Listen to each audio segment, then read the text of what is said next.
Good morning mga karon. Ayan. Happy blessed Sunday. Very snowy. So, this is my third vlog on this year, 2025. Medyo nakakakon na mag-vlog kasi halos wala nang views ang aking YouTube channel. So yun, muling nagbabalik karon.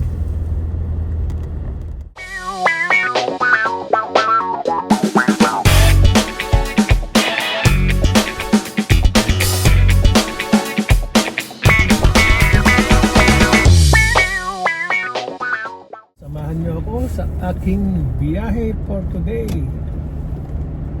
Kukuskus na naman si Karon. Ayan, bali ito po yung pangatlong vlog ko ngayong taon na ito. Kaya please support my YouTube channel mga Karon. Okay. Namumuti ang kapaligiran kapag ganitong snow winter. Malinis din ang daan, walang ganong sasakyan kasi it's a Sunday mga karon. So tatama rin silang mga lumabas pag ganitong malamig na malamig, snow ng snow. Mag-stay na lang sila sa bahay ang mga puti. Ayan, mga Canadian. Pero tayong mga Pilipino, tuloy lang ang laban, kuskus pa more. Yan ang buhay Canada ng mga Pilipino. Okay. Mga karon, kita-kits lang tayo mamaya. Samahan ninyo ako sa aking vlog for today. Okay, salamat. I love you all. So yan po ang Weldon Runs mga karon. Tapos na po akong nagkuskus. So pauwi na ako. Mga karon, natapos din sa kuskus. Then daan muna ako ng metro, bili ng konting makakain, then straight na sa bahay. Kaya samahan niyo pa ako sa aking biyahe mga karon. Okay, I love you all. Medyo maaraw pero malamig.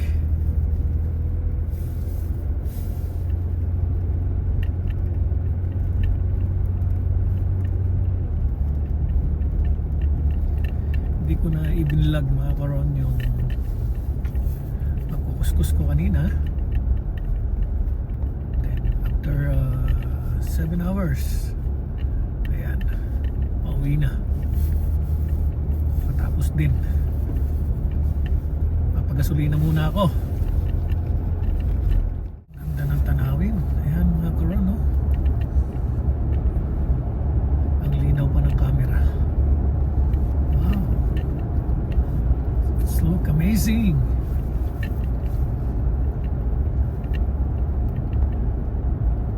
Ganyan dito sa Canada kapag winter, kahit na matindi ang sikat ng araw pero malamig mga karon.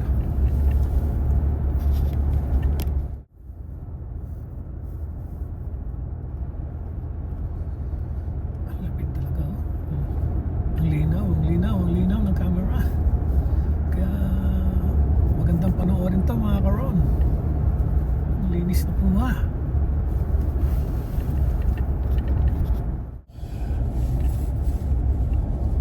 Yan po. Biyahe na naman, drive.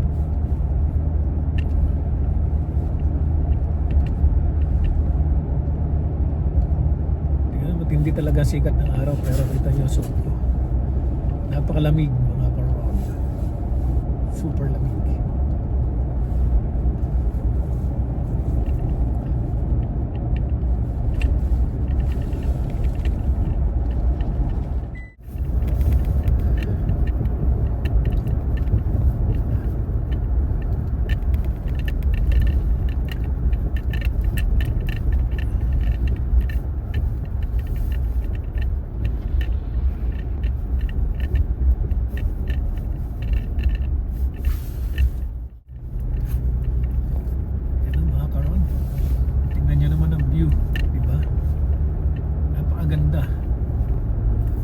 halos puting-puti ang kapaligiran.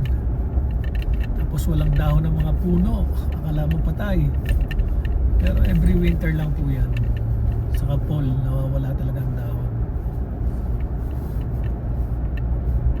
Pero pagdating ng spring, ayan na, pag-green na uli yan. Then summer, green na yan by summer. Ganda, di ba?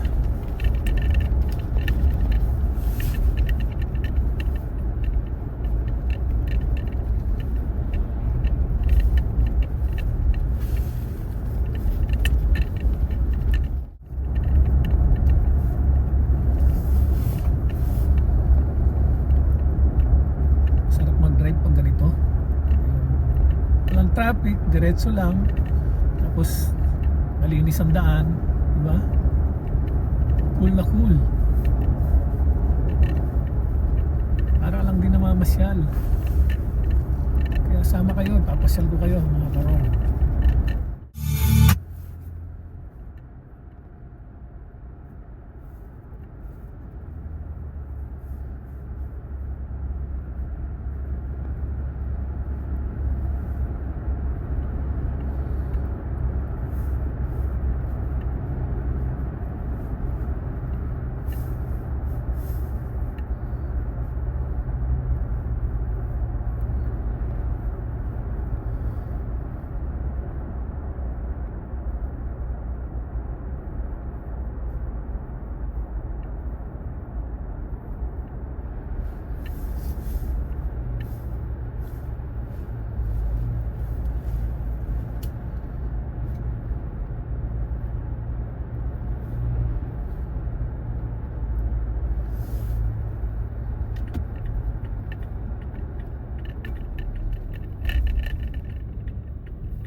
Pagas muna ako dito sa Oasis.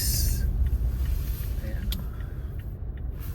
Ayun mga karon, medyo paubos na ang ating gasolina. Saka gagamitin ko rin ng 1 week ulit. Kailangan mag-gas. Diba?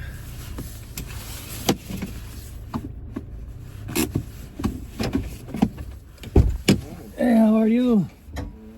Tuned up, regular? Yes. Mga karon, nakapagpagasolina na tayo, nakapaggas na tayo. $65. Yun. Biyahe uli. Pinadaanan ko mga karon sa papuntang downtown ng Toronto, Ontario, Canada. Maliit lang tong bayan na ito, kaya yung downtown nila napakaliit din.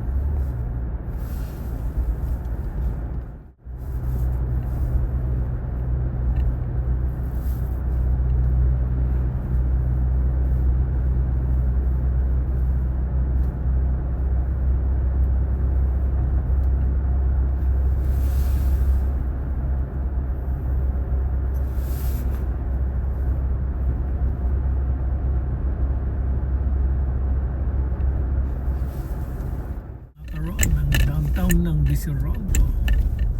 Kita nyo, napakaliit.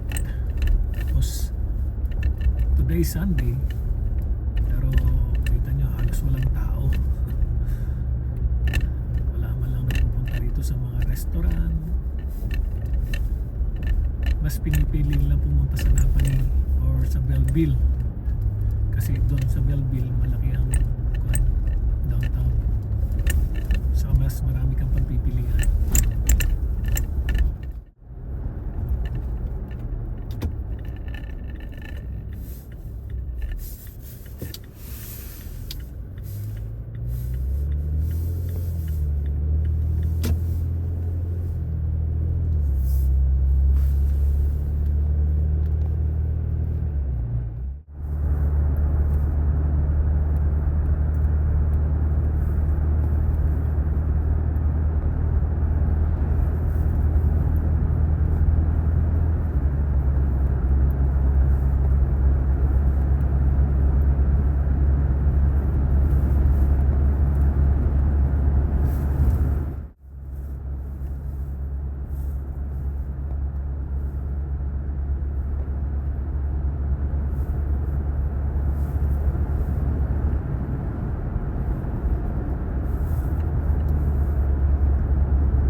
sa Napani ng full-time job ko.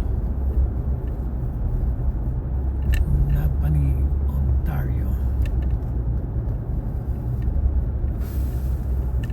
Ayan po, downtown Napani na po tayo mga karon. Maliit lang din ang downtown ng Napani kasi hindi rin naman gano'ng kalaki ang bayan na ito. Kita nyo, halos wala ring tao. Ito naman po tayo sa uptown ng Napani. Ayan, kung saan medyo mas maluwang po dito sa uptown. Dito maraming bilihan. Nandito ang No Frills kung saan ako pupunta para bumili ng pork meat. Sell daw po ang pork meat dito sa No Frills Napani. Malapit na tayo sa No Frills kung saan tayo dito mamimili ng pork meat. Dito rin namimili yung mga kaibigan natin dito sa Napani, mga Pinoy. Dito na tayo sa No Frills Napani. Bibili muna ako ng pork meat. Alright, sinaga ako. All goods na. Uwian na. Uwi na ng Kingston mga karon.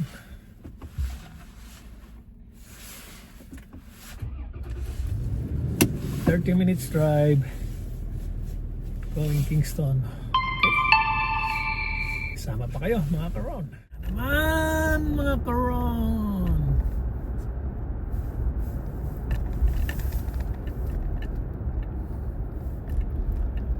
Alas 4 na.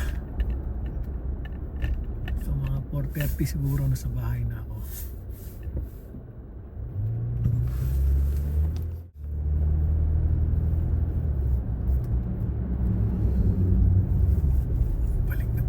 Sa Highway 2 palabas ng Napani.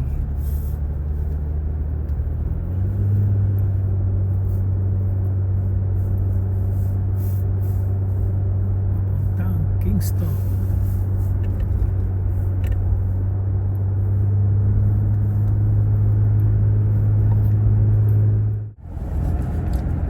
Kain tayo masanas habang bumibiyahe para hindi antukin.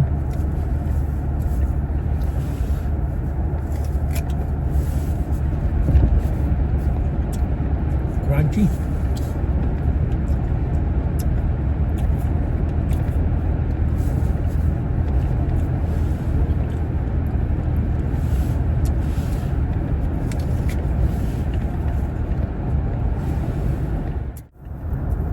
Sarap talaga mag-drive kapag ganito diretso ang biyahe. Walang traffic. Dito naman bihira po ang traffic. Nagkaka-traffic lang kung may aksidente or may nasiraan. Pero pag ganito diretso. Pero pag malakas ang snow, mabagal naman ang mga sasakyan kasi mahirap magpatakbo ng mabilis pag may snow. Cool na cool ang biyahe. Medyo may kabagalan lang yun sa harap ko kaya mabagal lang din ang takbo ko.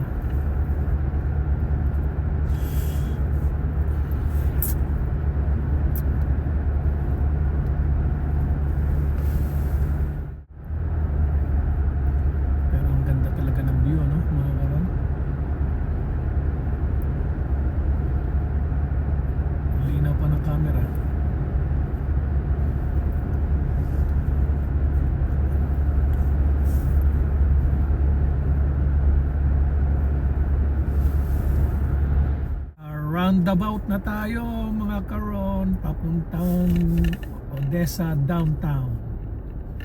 Another bayan na naman po yun, pero maliit lang din, parang Diseronto. Makikita ninyo ang downtown nila. Odessa downtown. Parang ghost city ba? Halos wala man lang mga katao-tao sa labas. Downtown to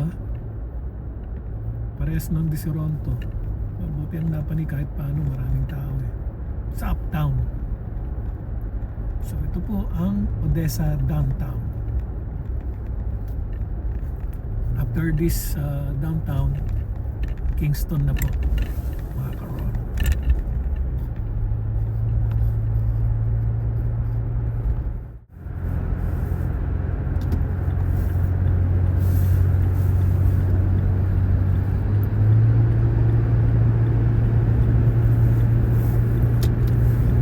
Inubertikan ko na po, napakabagal niya mga karon.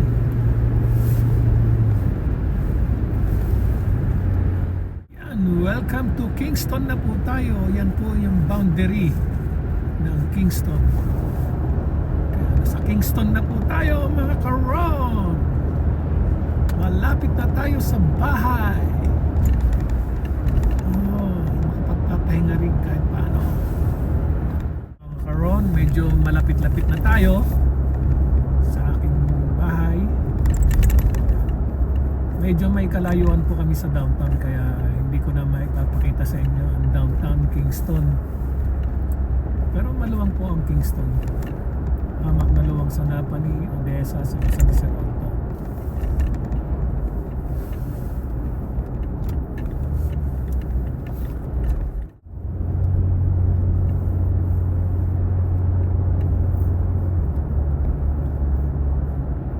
Medyo mataas pa ang araw.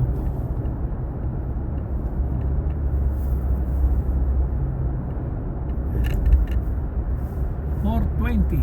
So mga 4:30 na sa bahay na. Isipin nyo mga karon, sa araw-araw na ginawa ng Diyos, araw-araw din po akong bumibiyahe, nagdadrive ng ganito kalayo. Mabuti na lang wala talagang traffic, kaya hindi siya masyadong nakaka-stress. Pero kung sa araw-araw mo rin ginagawa, minsan parang nakakasawa na rin mag-drive. Although kailangan talaga na mag-drive kasi papunta po sa Napani is wala pong bus. Kaya dito talaga kailangan mong kumuha ng sasakyan para kung malayo-layo man yung trabaho mo is madali ka makapasok. Yun ang buhay dito sa Canada.